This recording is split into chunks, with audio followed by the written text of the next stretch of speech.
नमस्कार प्यारे विद्यार्थियों, सभी मित्रों।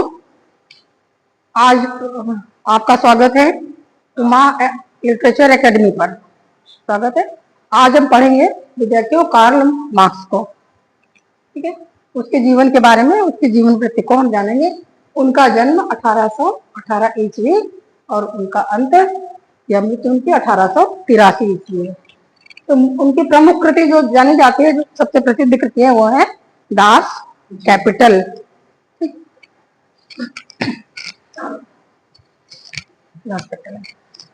अब हम उनके जीवन वृत्त और उनके विचारों को यहाँ पर देखेंगे। मार्क्स का जन्म जर्मनी के ट्रीब्स नामक स्थान में हुआ था।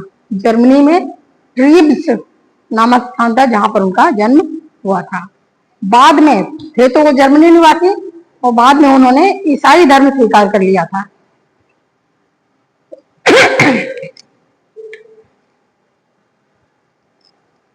बाद में उसने ईसाई धर्म स्वीकार कर लिया था।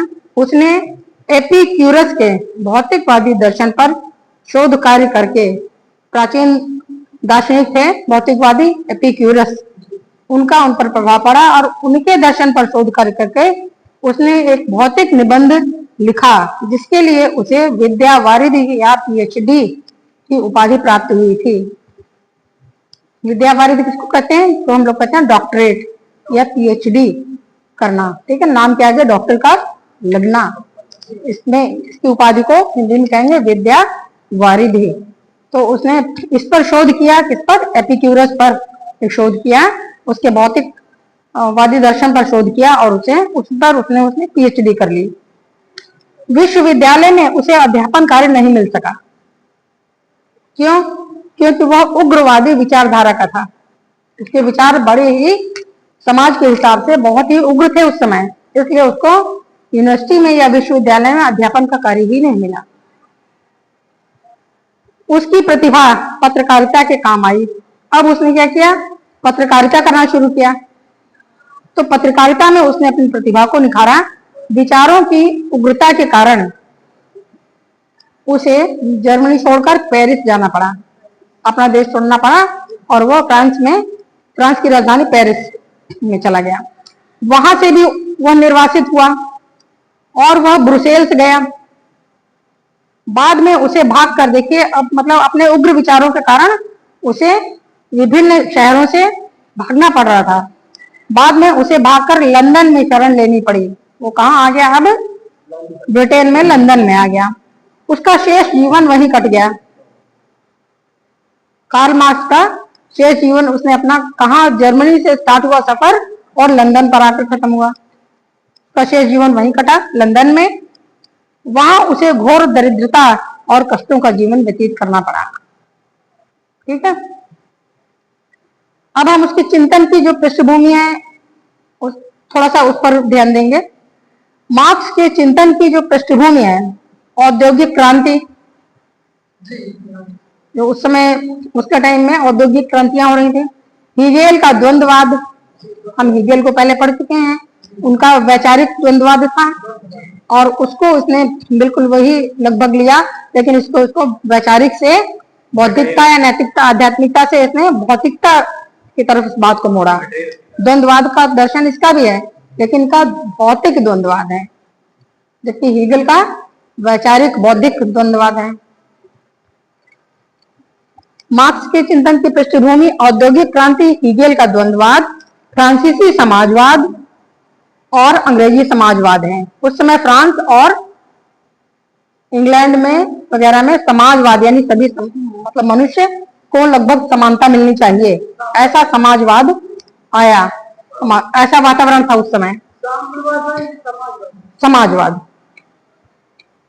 औद्योगिक क्रांति के फलस्वरूप समाज में, अब जब औद्योगिक क्रांति हुई, समाज में जब उद्योग धंधे स्टार्ट हो गए, उद्योग लगने लगे, तो एक क्रांति हुई।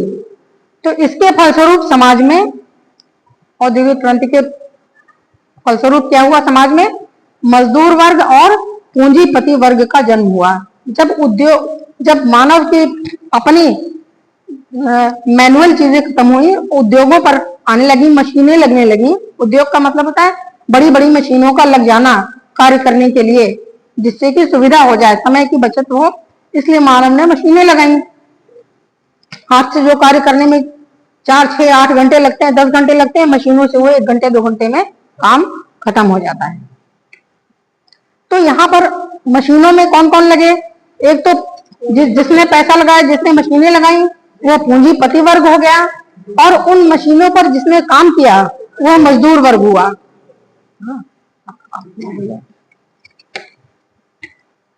पूंजीपतियों द्वारा श्रमिकों का शोषण और दोहन होने लगा।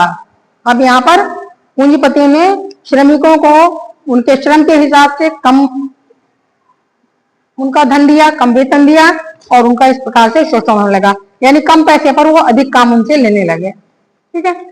आर्थिक विषमता का बोलबाला बढ़ने लगा। आर्थिक विषमता मतलब समाज का एक वर्ग तो अमीर और अमीर होता चला जा रहा था, दूसरा वर्ग और गरीबी की तरफ जा रहा था। तो ये सब ऐसा वातावरण मार्क्स को देखने को मिला। मार्क्स हीगेल के द्वंद्ववाद से प्रभावित था। पहले ही मार्क्स हीगेल के द्वंद्ववाद से प्रभावित था कि समाज का विकास संघर्ष के माध्यम से होता है। हीगेल ने क्या दिया था विचार कि समाज का विकास संघर्ष के माध्यम से होता है। तो इसने इसी वाक्य को पकड़ लिया, कार्ल मार्क्स ने इसी वाक्य को पकड़ लिया कि बिना संघर्ष हुए चीजें, मनुष्य को, मानव को अपने अधिकार नहीं मिलते हैं बिना संघर्ष किए, इसलिए संघर्ष अवश्यंभावी है। मार्क्स फ्रांसीसी समाजवादी विचारकों, जो फ्रांस के समाजवादी विचारक थे, सेंट साइमन, फोरियार और लुई ब्लॉ से प्रभावित था। अंग्रेज समाजवादी विचारक रॉबर्ट ओवेन ने बताया कि व्यक्ति के चरित्र का निर्माण पर्यावरण के कारण होता है।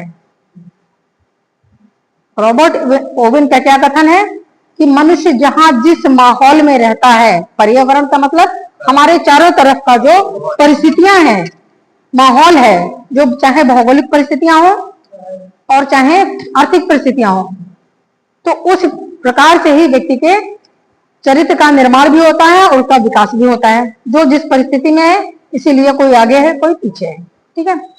तो वो इन सबसे प्रभावित हुआ।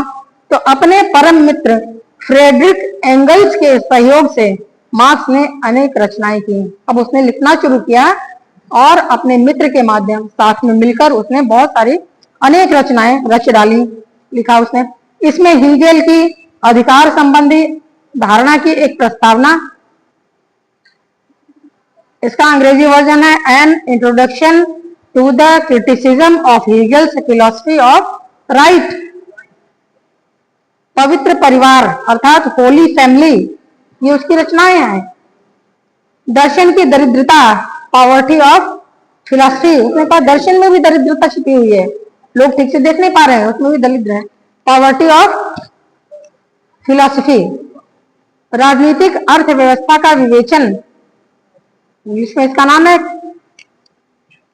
क्राइटेज ऑफ पॉलिटिकल इकोनॉमी। मूल्य, कीमत और लाभ, एक ये पुस्तक भी उसकी है, वैल्यू, प्राइस एंड प्रॉफिट, मूल्य, कीमत और लाभ। और जो सर्वाधिक प्रसिद्ध कृतियां हैं वो है दास कैपिटल, उल्लेखनीय है। ठीक है, कृतियां उसकी बहुत सी हैं, मगर दास कैपिटल को ज्यादा पब्लिसिटी मिली, इसलिए लोग उसके बारे में अधिक जानते हैं। तो अब इसको बंद कर दीजिए।